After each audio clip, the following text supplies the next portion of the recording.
I think the reason why folks have this sanitized narrative is that to get through the gauntlet of undergrad and medical school and residency, you have to come up with that story yourself and tell it to yourself to succeed. Because everyone needs the 30-second elevator pitch when you're doing med school interviews, residency interviews, job interviews.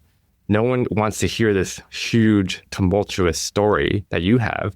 You need to streamline and sanitize it and make it palatable to someone who's going to accept you into medical school or accept you into residency. And for me, I just wasn't interviewing properly. And I didn't tie my story into a cohesive story. It was a stereotypical, messy life. Welcome to the Ethnomed Podcast, a community voice in the clinic. I'm Dr. Duncan Reid, physician at Harborview Medical Center's International Medicine Clinic and medical director of Ethnomed. We continue our Provider Pulse interview series, where we elevate diverse voices from across healthcare fields to hear the paths people took to their current roles and how their life experiences shape the care they provide. Today, we sit down with Dr. Ethan Hua, faculty physician in Interventional Radiology at the University of Washington School of Medicine. In this episode, we explore the origin story of the Ethnomed podcast and Provider Pulse series, the nuanced and rarely straightforward decision to pursue medicine as a career, and the powerful role that narrative plays in shaping professional success. Dr. Ethan Hua also reflects on how his immigrant identity influences the way he connects with and cares for his patients.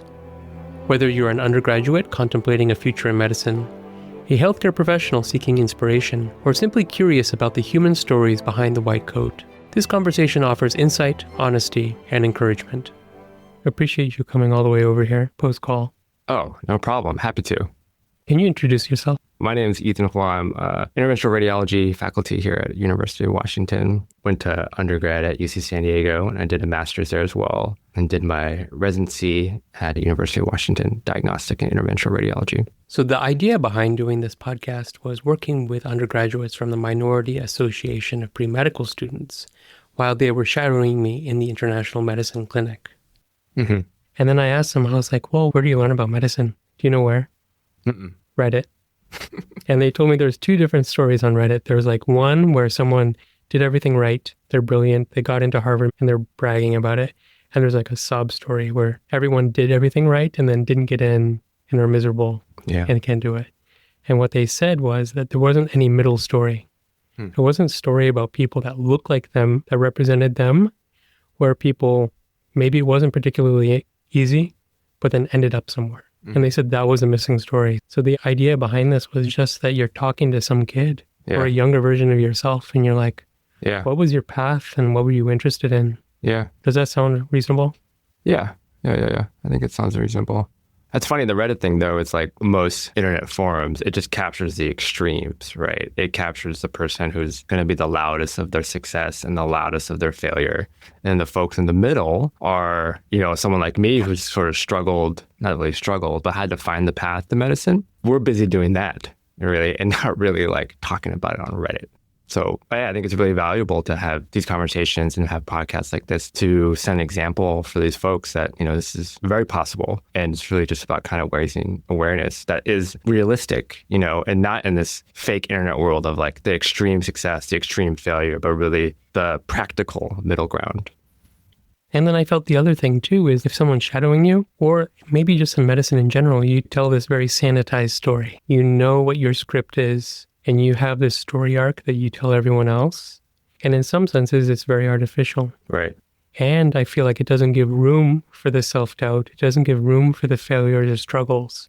Yeah. And it's kind of this self-serving narrative. Yeah. And then as a guide for a young person, it's not that helpful. Yeah. Because they see Ethan Hua, who is an interventional radiologist, and seems like this kind of untouchable figure. And they don't see, the human side of it. So. Yeah. Well, that's the key piece, I think. And I think the reason why folks have this sanitized narrative that they have and that they tell students when they shadow them is that to succeed in medicine or to get through the gauntlet of undergrad and medical school and residency, you have to come up with that story yourself and tell it to yourself to succeed. Right? Because everyone needs the 30-second elevator pitch when you're doing med school interviews, residency interviews, job interviews.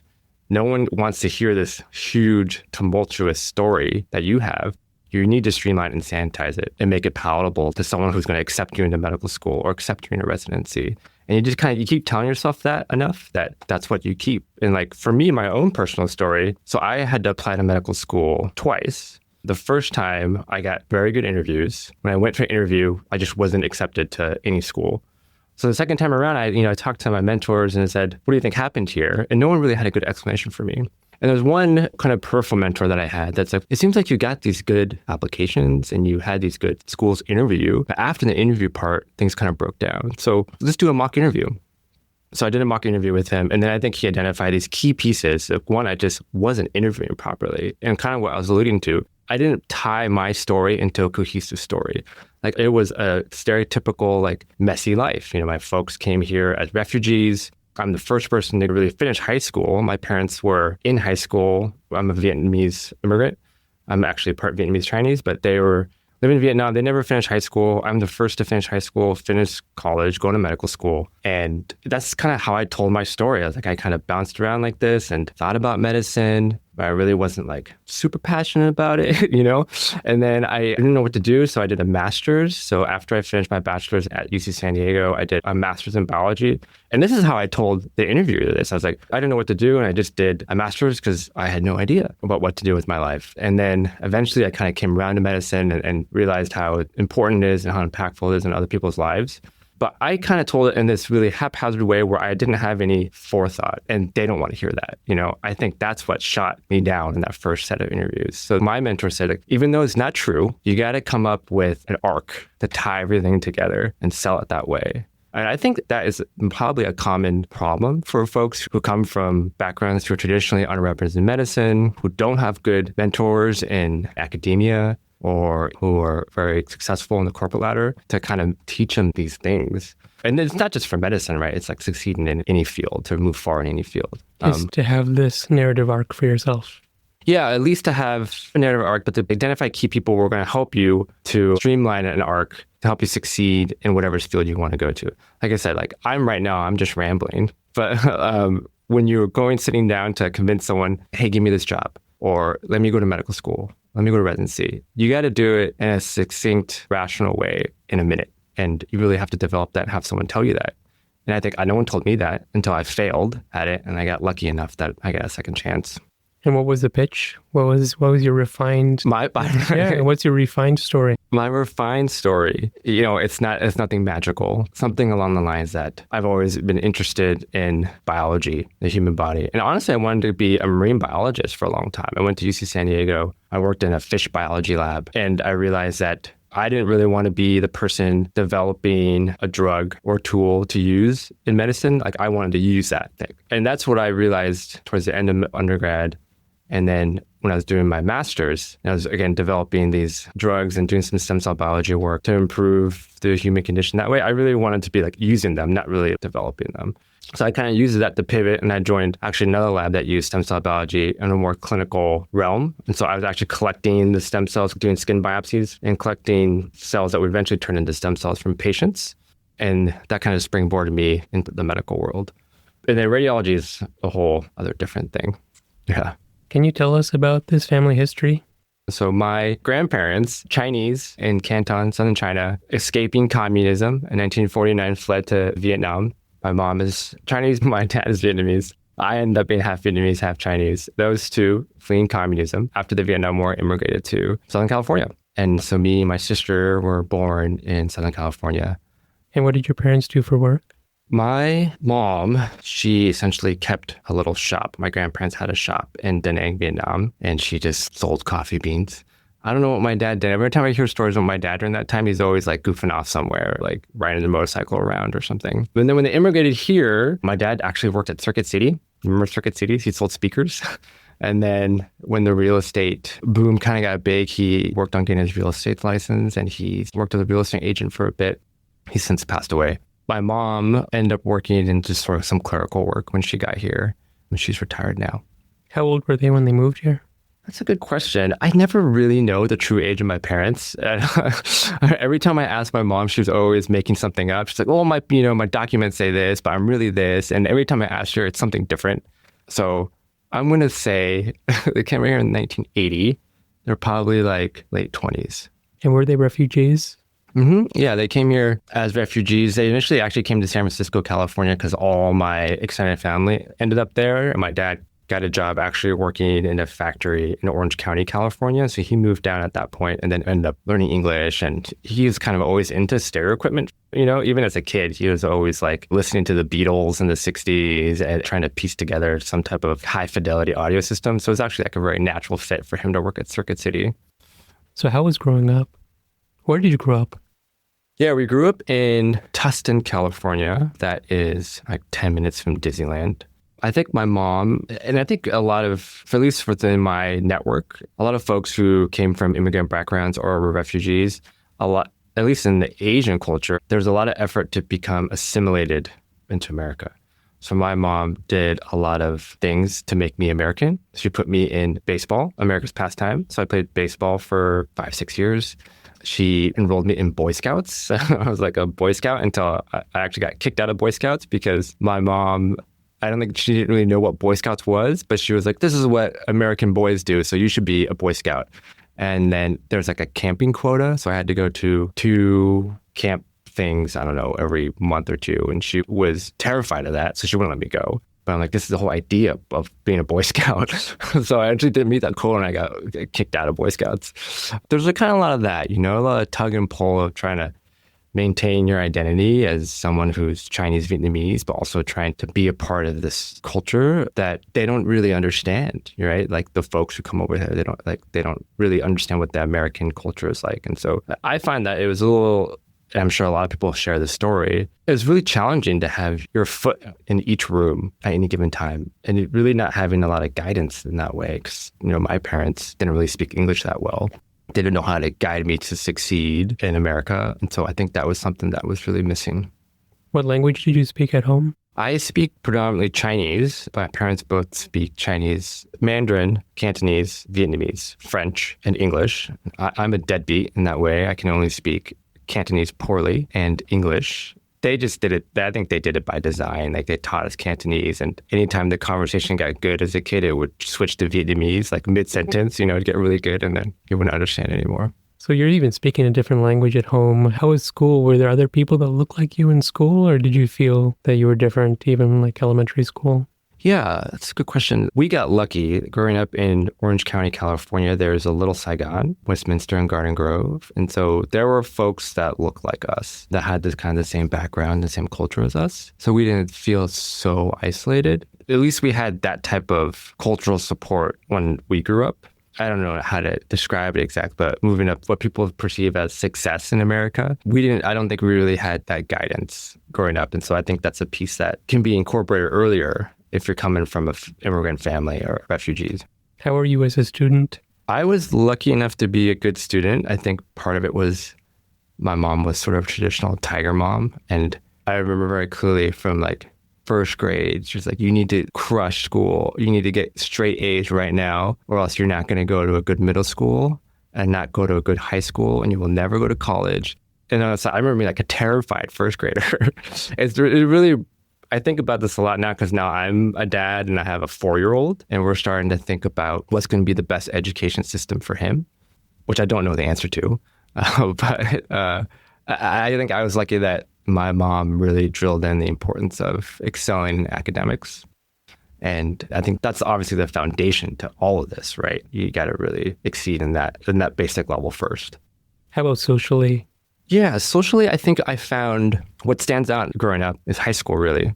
I think I found my own ragtag, like refugee group in a way.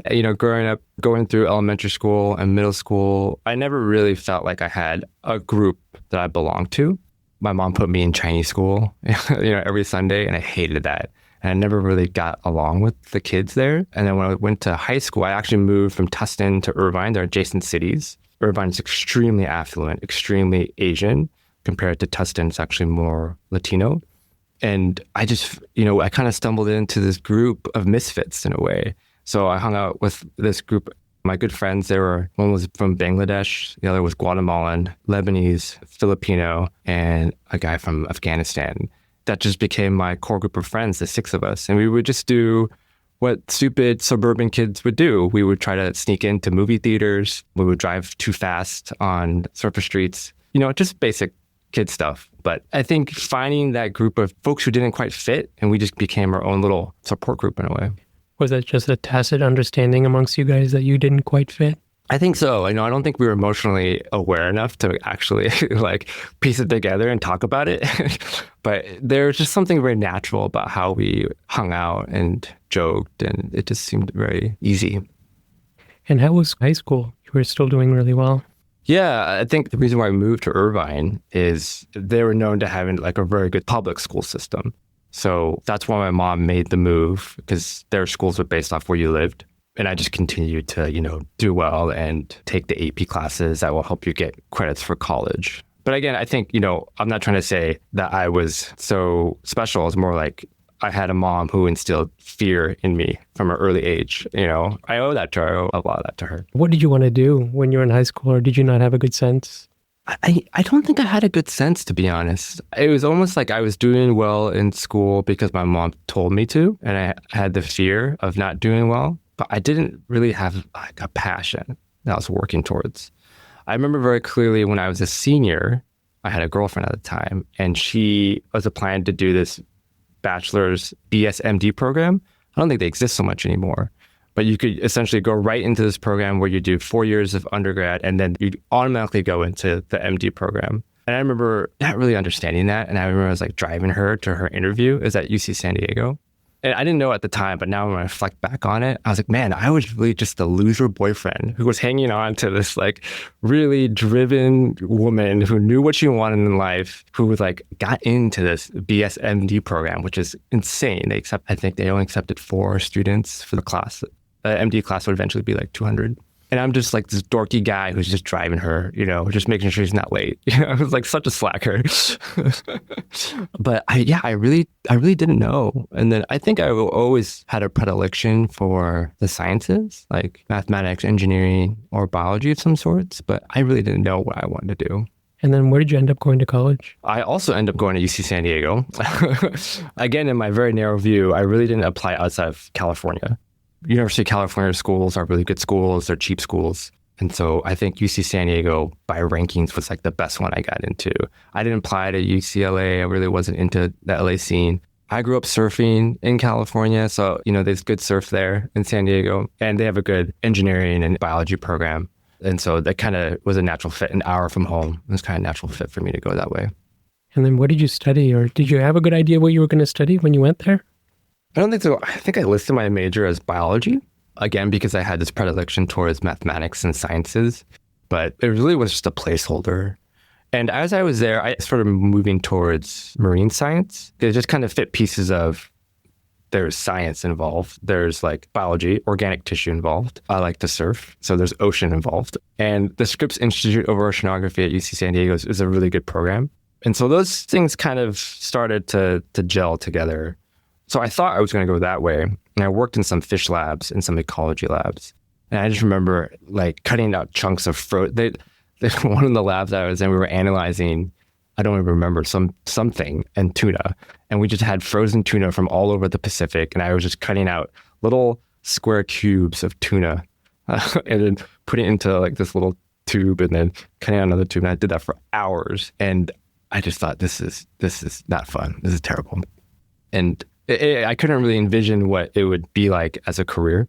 And so that's when I kind of X'd that off my list and pivoted to something that would be much more practical and have more direct impact in people. Because it started to become clear to me that the most important thing is people. And that I think we can talk about later, but that's what made me split from diagnostic radiology to interventional radiology. Can you tell me more about that people? How did that realization that people were important, or what does that mean? Yeah, I don't think I really unpacked that fully for myself, but I think growing up and having friends who, I guess, kind of misfits and seeing people who were really struggling to get by, people who don't speak English, who don't have college educations or didn't finish high school, so they're working very basic jobs. I just always felt, my heart just really went out for those folks. I was always thinking about some way to make their lives better. How can I make their lives better? And that was just something that really stood out to me more than anything else as a kid or even just growing up. And at some point, I think I realized like one thing that is really impactful in helping out your fellow man is your health, right? That's really the most, in my mind, the biggest determinant of if you're going to be happy and peaceful as an adult or even as a child. So at some point, it all kind of just filtered through to healthcare being the key thing for me. But the reason that you had empathy or sympathy for those people. The reason, yeah, I don't know if it's honestly because, as I mentioned, I haven't really unpacked it. I think it's just folks that have been in my situation and just growing up with people who are in that same situation. And then maybe the empathy piece, I don't know if it's been cultivated or there was an innate feature within myself. Maybe a little bit of both. And that wasn't getting filled by your studies of marine biology. No, I wasn't really empathetic to the fish that I was cutting up. So then where did you transition to from marine biology? Yeah, so I think that's when I started to think about healthcare. This idea of, what's going to be more impactful than dissecting fish for my fellow humans. And then what's the biggest impact in that way? Is it designing an app so they can call a taxi faster? That didn't seem very compelling to me.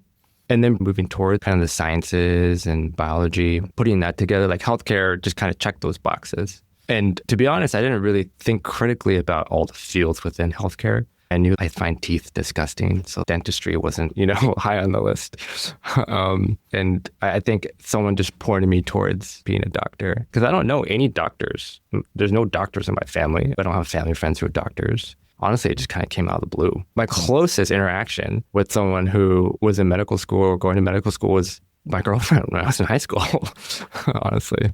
So medicine was something that came up in undergrad that you were thinking about doing? It wasn't initially, but as I mentioned, like kind of the arc of pivoting towards something that was more impactful to other humans, while encompassing things that I was kind of good at, like science, and then the practicality of like, I need a job, right? I think we didn't really touch on this piece, but I think some people who come from more privileged backgrounds have the luxury of being able to explore more what they really want to do, and they have more room for error versus folks who come from an immigrant background or refugees. They really don't have that luxury. You can't take a gap year when you have student loans to pay back. So you're a little more driven to find something that is going to be a stable job that will pay for your loans.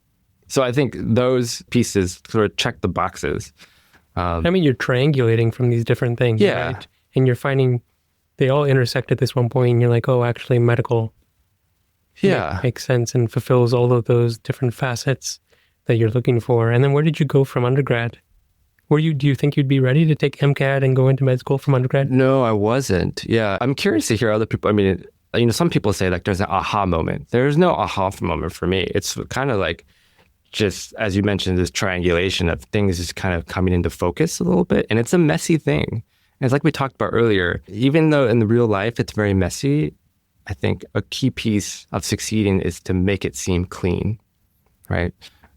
But for me, no, I wasn't ready. When I was pivoting, I was working in the stem cell biology lab. I had to go back and take some courses because I didn't fulfill all the pre-medical requirement courses. I had to take the MCAT. I studied and took the MCAT at that time when I was working after an undergraduate.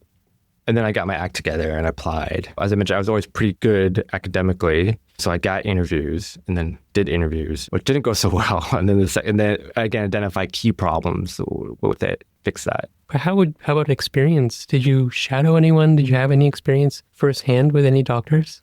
Yeah, when I started to think about it, I did shadow some folks. When I worked in the stem cell biology lab, then all of a sudden, I went from growing up with no exposure to the medical field, undergrad, no exposure to like MDs, PhDs, and like basic science research. And then when I pivoted to this, I guess what we'd classify as like a transitional lab, working with research coordinators, then I was surrounded by MDs, like all the, like out of the blue. And then I started shadowing the folks that we worked with. So I shadowed a neonatologist, I shadowed a cardiologist, an endocrinologist, like all these folks that were just sort of affiliated with the lab to kind of see what they're doing. And that's when it really became clear, like, oh, this is what I really want to be doing. Like, I really want to be interacting with patients or other people, learning their stories and learning problems that they have, trying to fix them with tools that I have. And on the other side, it's also a very practical job for me too. So that kind of was an aha moment, it sounds like. I guess so, but it was like the very end of this fumbling in the dark, Do you remember any of those particular shadowing experiences that really stood out to you where you're like, this is the mix of things that I want to be doing? I don't know if there was a specific moment that was like, this is it. Maybe that's why I don't think there's an aha moment. But I think every shadowing experience is like a little bit different. And it was more like the environment, like learning what the environment is, learning what rounds is like. Like I never really experienced what standing around for 4 hours was like, talking about people, or like standing in an OR, not moving or just retracting something for 4 hours. And so it's kind of seeing what that day-to-day life was like. So a lot of the shadowing experience was just seeing that overall, what a day looks like, interacting with all the people there.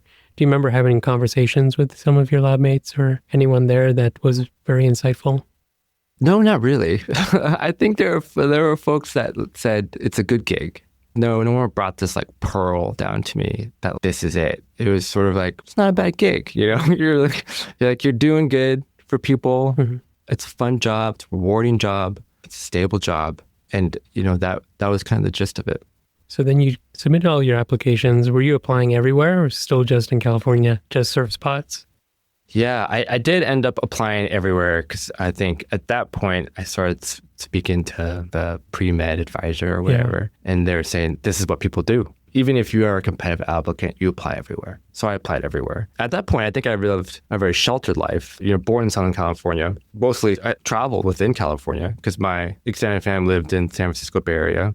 Went to college in San Diego. Like I haven't really left California. So the idea of like living in Boston or New York was pretty foreign to me, but I just applied everywhere because that's what you do. And then you had that experience and you talked already about kind of how the interviews went. Yeah. And you were pointing out the importance of having a story.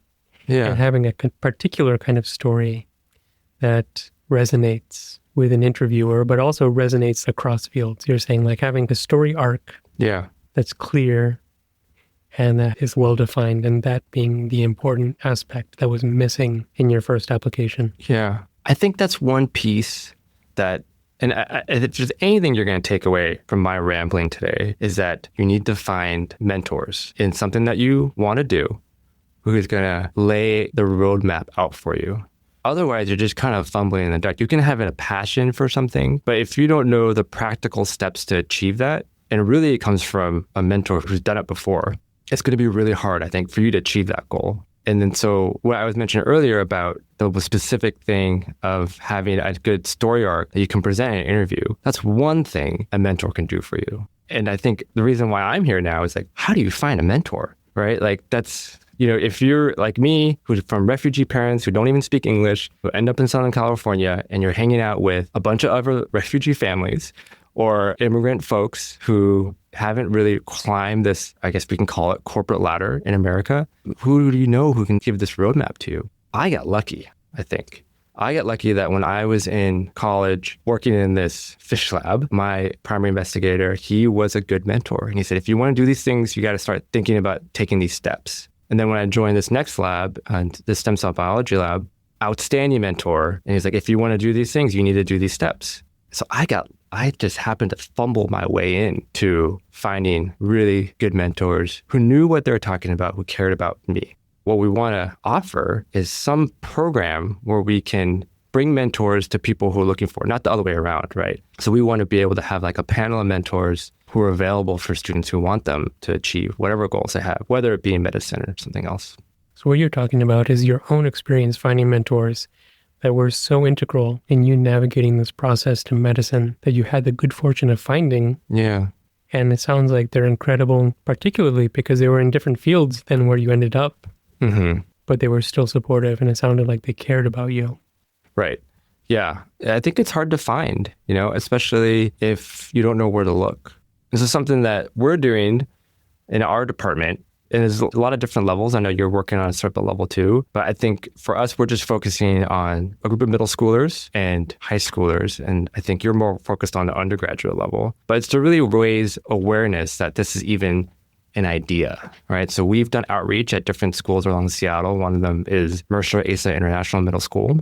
Another is the Cleveland STEM School, both in Beacon Hill area. And I go along with some other trainees. We talk about the field of radiology, and we kind of start with like, who's heard of radiology? It's like no one has any idea what radiology is. No one knows that there's a special doctor who is trained in interpreting images about the human body. And that's really like the first step. You and I have been talking about the last step, which is like getting a mentor to tell you how to get there. But, we've been working on the first step, which is just like learning that you can even be this. This is something that's out there that you can aspire to be.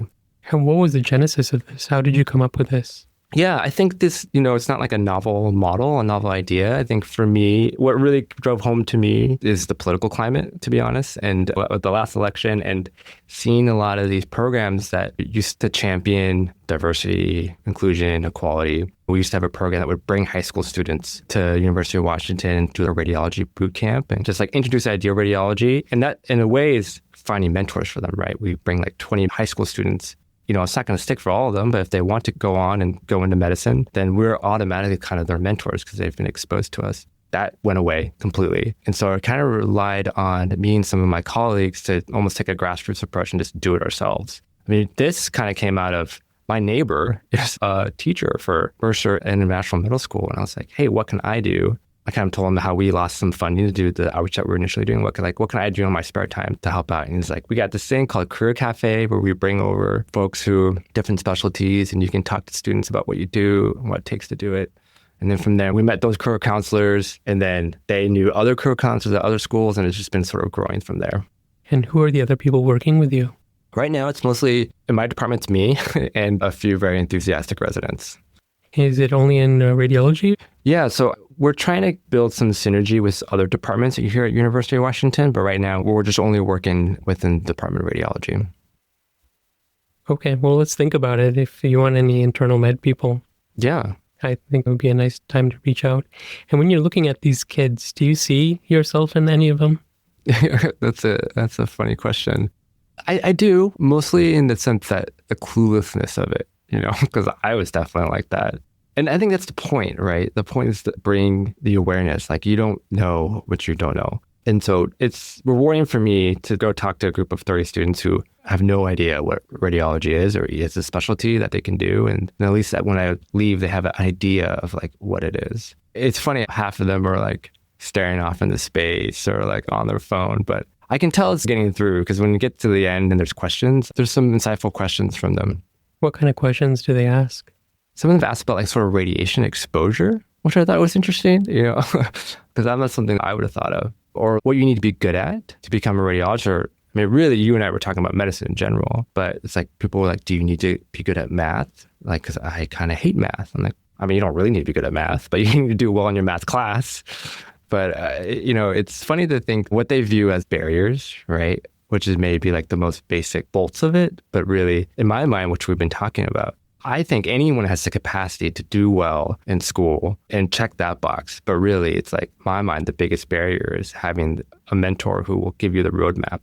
But then some of these kids are thinking about even just the nuts and bolts of it. Right. And saying, hey, I just need to do well in this class. That for me is a challenge, maybe because I don't like it or other things. Do you mind taking me through? So you had to apply again to medical school after you got rejected. Yeah. How was it feeling? I mean, you went back. How did it feel getting rejected that first time after doing the interview? Yeah, it felt terrible. It was really a feeling of inadequacy. And it made me think, I really had to think hard if I wanted to apply again, if I would cut it. What if maybe this is a sign that I wouldn't be able to succeed in medicine? And I think what was reassuring was, and this is again, the driving point of this rambling, is you need a mentor who will guide you in this way. I had this one point out that look, you got interviews at good schools and you didn't make the cut after this interview. There must be something wrong with the interview. Honestly, I applied again. I interviewed at all the same schools. It was just more or less the same crop of things. And I was lucky enough to get a second chance at being a better interviewer. But that was a skill that I just didn't have. And who was this mentor that coached you through that? Yeah, he runs the lab at the University of California, San Francisco, Bruce Conklin. He runs the stem cell biology lab. And he's an MD himself, and I owe him a lot. He correctly identified that. Up until that point, I've never interviewed ever in my life. I never had a real high school job.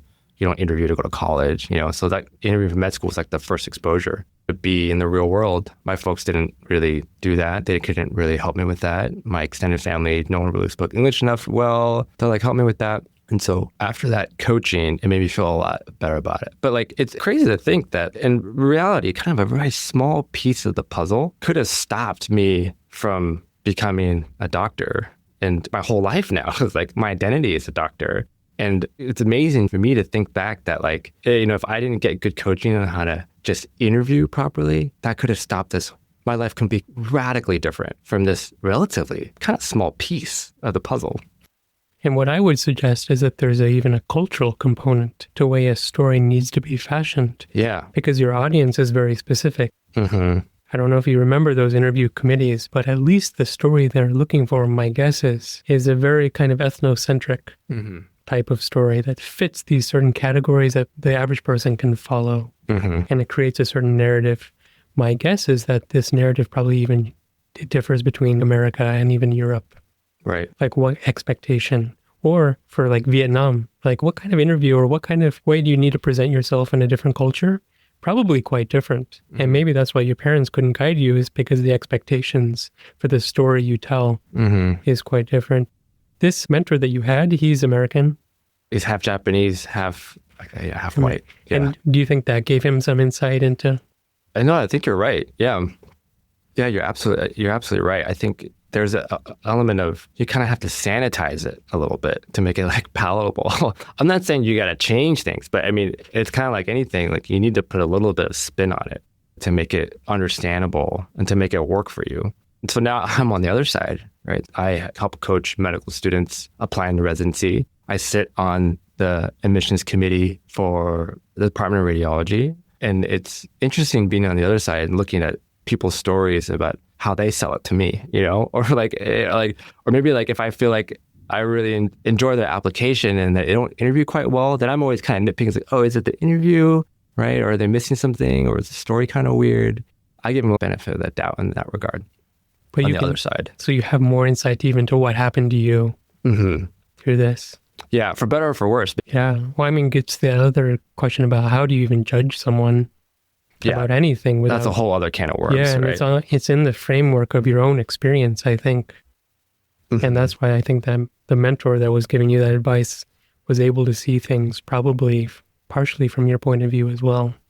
Yeah, and again, for me, it was just pure luck, dumb luck, that I ended up in a lab with someone who cared, who it was also part Asian, who kind of understood some of the cultural differences, who gave me the roadmap on what to do.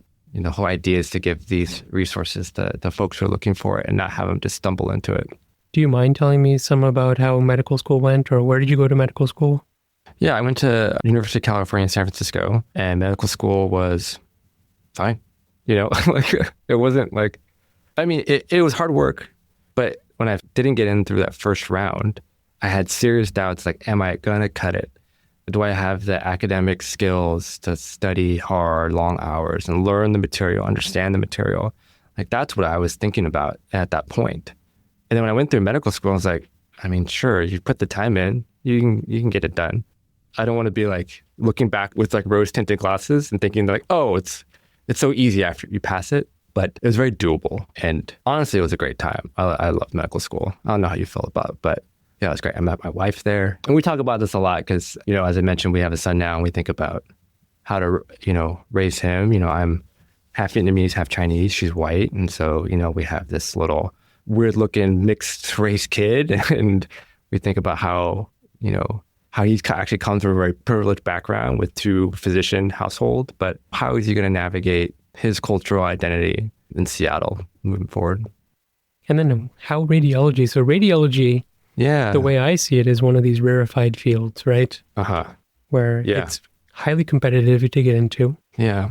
And I don't even know how many people apply to it because it's quite competitive. How did that all come about?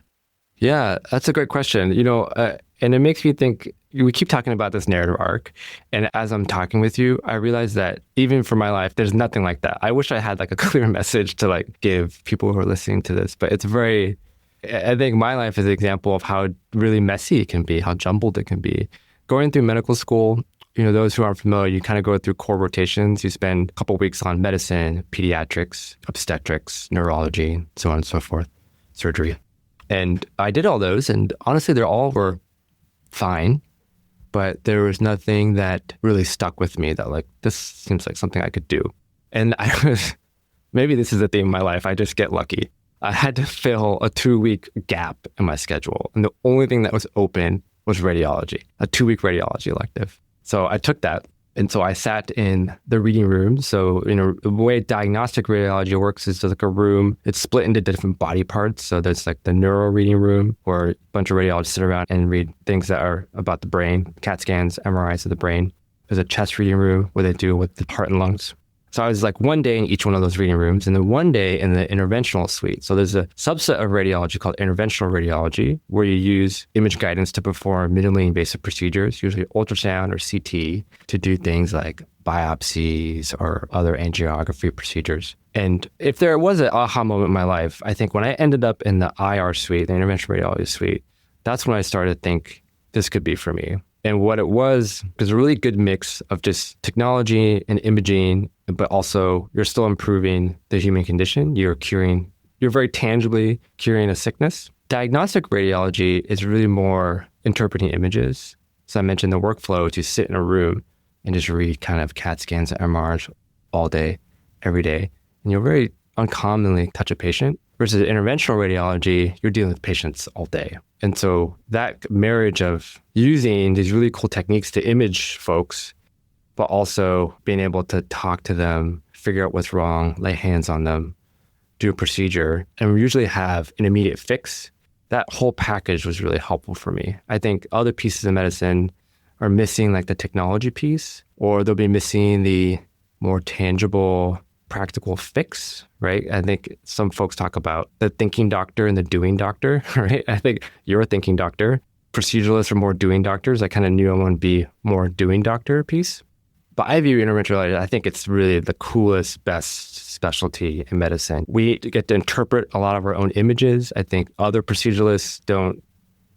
I mean, they think they can, but they usually do it improperly. I also can like talk to a patient and elicit history, and then I can fix it. So for me, I feel very powerful in a way, like without sounding too conceited. And there was that 2-week rotation. It was actually a 2-week rotation, but I spent a single day in the interventional suite that kind of made me feel this is pretty cool. What did you see in the interventional suite that day that you think really triggered it? Super basic. It was like putting in a dialysis catheter and putting in an abscess drain. But I think I mentioned the 3 pieces, the technology, the patient care aspect, and the procedural aspect, those 3 things that I didn't really see in any of the other rotations till that point. I loved it so much I asked for, that was like, that was the end of my first, it was a 2-week rotation. That was the end of my first week. Of third year, second year, end of second year or something? Yeah, it was like end of third year actually. But it was like 2-week rotation, one day in neuro, one day in chest, one day in body, and then a day in interventional. And I loved it so much. For the next week, I was supposed to be in other reading rooms. And I said, I just want to be in interventional radiology if I can. They're like, sure. So I spent the next week there. And that's when I was like, I'm going to keep an open mind and finish my other rotations. But this one has a gold star on it so far. And yeah, and that's just, and then I just kind of committed to that path. And those 3 things that you found in it, did you know you were looking for those 3 aspects in a specialty, or it just something clicked when you were there? Yeah, I think something clicked. I didn't know, I mean, did you know? Like, what was it? Like, No. Yeah.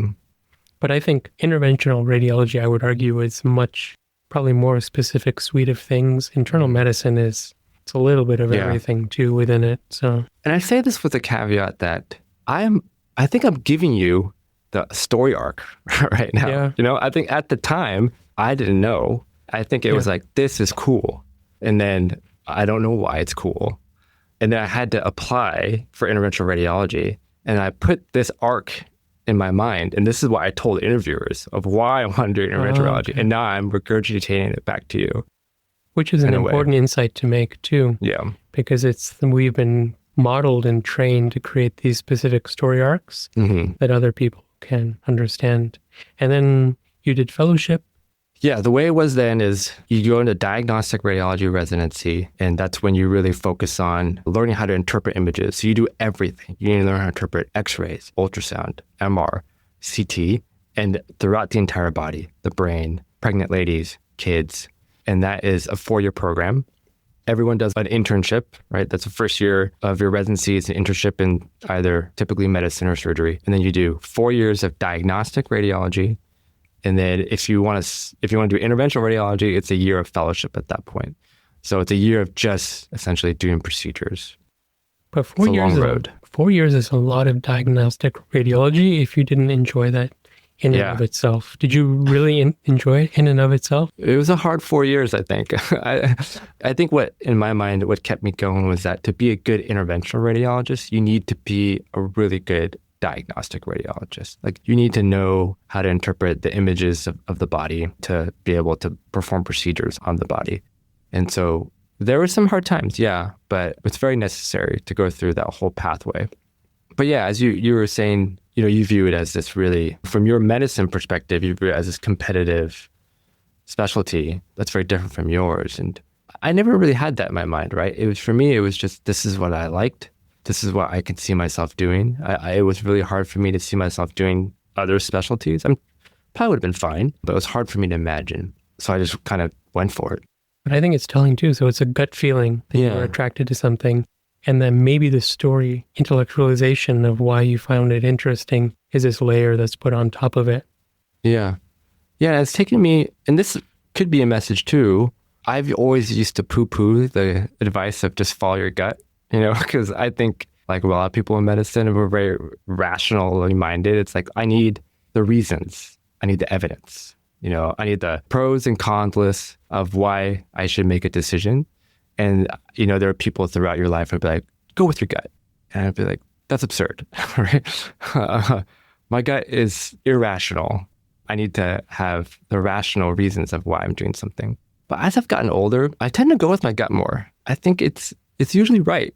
And then you can rationalize it later, right? It's kind of like, then you develop your arc after you go with your gut. And so I think that's what it was. Just like my gut feeling was like, this is something that I could really enjoy as a career. But even going back, it sounded like there was a gut decision when you were cutting your tuna fish cubes in the marine biology, right? That was a gut feeling. Yeah. It sounded like there was even a gut feeling when you were shadowing those colleagues. Because it wasn't one thing you could specifically point to. Right. But shadowing those MD colleagues, it sounded like that was a gut feeling.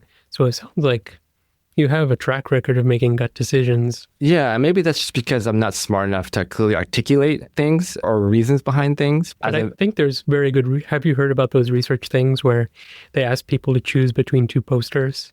Mm-mm. And then someone will pick one and then they'll ask them to explain or you have to explain before you pick one. Mm-hmm. So if you go with your gut and they ask you, why did you pick that one? They can still come up with a story, but they're much happier. But the person that you tell, I think I'm telling this right, where they know they're going to have to explain why they picked something. They take a lot longer to make their decision and they're less happy with whatever decision they make. Yeah. Yeah, I didn't hear about that. Yeah, okay. Well, I'll find it. I might have didn't do well with the details. Hi, this is Duncan. Just to interject, I wasn't quite right with the details. I've included in the show notes a summary of the Wilson and Schooler article, Thinking Too Much, Introspection Can Reduce the Quality of Preferences and Decisions. And in one study that had strawberry jam preferences, students who simply tasted jams and rated them produced rankings that correlated well with expert taste test panels. But then when students were asked to analyze why they liked or disliked each jam, they produced ratings that diverged from expert consensus. There's also an episode of Radiolab which discusses this conundrum. So I was a little bit off in my assessment, but the key point is gut decisions are typically quite accurate, but it's when you try to analyze them that you can interfere with your gut decision. Okay, back to the show. So I guess now you're dealing with a lot of middle schoolers, high schoolers. I think this podcast is aimed for a lot of undergrads, people at pre-health. Mm-hmm. What's a single piece of advice that you'd give to them? Yeah, I think we've kind of touched on the two pieces as we've kind of moved through as I've been rambling. But I think that the themes are go with your gut. You really trust it. As I mentioned, I was someone who doubted my gut, but it's more powerful than you think. The second piece is really trying to find folks who are successful in what you want to do and get them to kind of show you the ropes. Don't invent the wheel by yourself. I mean, I was kind of like that. And I think it came from being a kid of refugees, being an immigrant here, where there's not a lot of support and you kind of need to pull yourself up from the bootstraps. And that was sort of the mentality that I had, and didn't always accept help from outside. And I think a critical piece is, again, just finding folks who are really successful in what you want to do and be open to their advice and let them guide you. And how do you advise someone finding a mentor or connecting with someone? Yeah, I mean, that's the challenge at this point, right? We've been talking about how I got lucky because I found mentors, and we don't want that to be the normal way of doing it. And so we're trying to bring back this program of bringing high school students to the University of Washington to do these little radiology boot camps, is what we call them. But I think in getting yourself involved with organizations or groups, it's probably going to be the most useful for you at this point, right? So like these pre-health groups, because they always work with some type of health mentor, or going through your career advising folks at your middle school or your high school or your college. Again, I always kind of shied away from those things, but they're going to have the resources that are plugged into folks who can help. And of course, you're welcome to come shadow University of Washington anytime too. We have a shadowing program. With radiology? Mm-hmm. Oh, that sounds great. Yeah. And we have one with International Medicine Clinic with a Minority Association for Pre-Medical Students at UW. Yeah. So yeah, please reach out. I think that's the biggest advice, right? Yeah. Because I don't always get back to people like I mean to, but I think if you reach out to enough people, I think people at an academic institution want to mentor people. Is that fair to say? Yeah. I mean, that's why we're here. That's why we work at a university. Yeah. We're trying to always really educate the next generation of doctors. One other thing, though, the fascinating thing is like this story thing. So one of the people I interviewed recently, his name was JJ Pola. Mm-hmm. And you can listen to his podcast. I think it's pretty interesting because he was a psychologist, had the same experience where he did like some post-grad stuff. And I was like, I can't do this. Mm-hmm. Became a poet and a writer. And then a mental social health worker. But then one of the books he recommended was A Science of Storytelling. Mm-hmm. And it was so good, I read it twice. Oh, wow. And I have a copy. I can loan you the copy if you have any extra time to think about it. But listening to you made me connecting as like, oh, those are the elements of story that we need to express. Yeah. And I was thinking to do well in medicine, to get accepted, even in any job, I think you have to have that kind of story. Yeah. And it's a cultural expectation. But I was thinking even rounds, even the way we talk about patients. Absolutely. Is a story. Right. And it's a particular story with particular rules. And if you deviate from it, what does the attending say? I can't follow you. Yeah. Or that doesn't make sense. Right. And I'm wondering how many of those elements are kind of idiosyncratic. Mm-hmm. And they actually are not anything to do with medicine, but more like the culture of medicine, that we have a certain expectation. And I think in a very similar way, what is the expectation, the way someone presents themselves and saying they want to go into medicine? Right. What is the story arc they're going to tell of like redemption, of interest? Right. And what I would argue is that it's kind of this imposition that's put on people. And if you're from a different culture, you don't understand that expectation. Mm-hmm. It's like a medical student trying to present on wards, right? Yeah. And people are like, I can't follow you. Yeah. And it's not because what they're saying doesn't make sense, but it doesn't conform to the rules of the story that we've been conditioned to learn. Right. I think that is a perfect analogy, 100%. And again, being, as I mentioned, I'm on the admissions committee now, and being on the other side, it's like I'm on a committee of folks. And so I interviewed, 5, 10 students. And I come to them and I say, I want you to accept these 5 that I interviewed, because this is a story of redemption. For this student, this is a story of just pure competence, And if I don't understand their story, or if it's kind of convoluted or mixed, it's hard for me to convince a committee of that, right? And so I'm not saying like it's prohibitive, but it becomes easier if you can sell yourself in this story framework that you're talking about. And then what you're also pointing out is that not only are you the recipient of a story, but then you have to retell the story. That's why it's got to be like understandable, succinct. That's why you need that 30-second elevator pitch, because then I'm not the only person making this decision. I got to sell it to my higher ups too, right? And the correlation with medicine is clear cut. Yeah. When you call that consult, it has to be a succinct the story. Exactly, yeah. Because that fellow needs to present it to their attending. Mm-hmm. So it has to follow this formula. Wow, that's really... Yeah. One last thing I didn't ask. How does this background of being the child of immigrants, how does that influence the way that you interact with patients or cross-cultural care, whether it be with patients, with other providers, with other potential mentees? Yeah, it's a great question. I think we know there's a lot of data that shows that you get better care from a physician who looks like you, same gender as you. I think when I see folks who are refugees or, folks who have very poor health literacy or I know aren't going to be able to navigate the system as well, I really put effort into that.